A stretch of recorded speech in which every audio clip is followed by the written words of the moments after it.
सो अभी हम लोग यहाँ पे देखते हैं कि जो हमारी C2 वर्टिब्रा होती है, जिसको हम लोग एक्सिस भी कहते हैं, इसमें एक्चुअल में क्या क्या होते हैं, कौन कौन सी प्रोसेस होती हैं। तो सबसे पहले हमारी आ जाती है वर्टिब्रल बॉडी।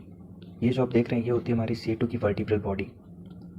इसके बाद हमारा ये ऊपर का जो हिस्सा निकला हुआ होता है ये होता है डेंस, इसको डेंस कहते हैं। ये हमारा बेसिकली एटलांटो ऑक्सीपिटल जॉइंट बनाता है।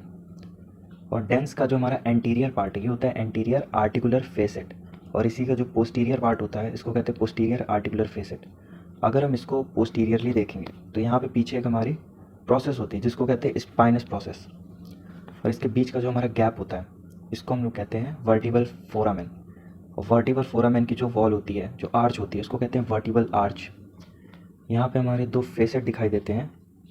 ये जो हमारे फेसेट होते हैं सुपीरियरली अभी हम इसको देख रहे हैं तो हमारे हो गए सुपीरियर आर्टिकुलर फेसेट।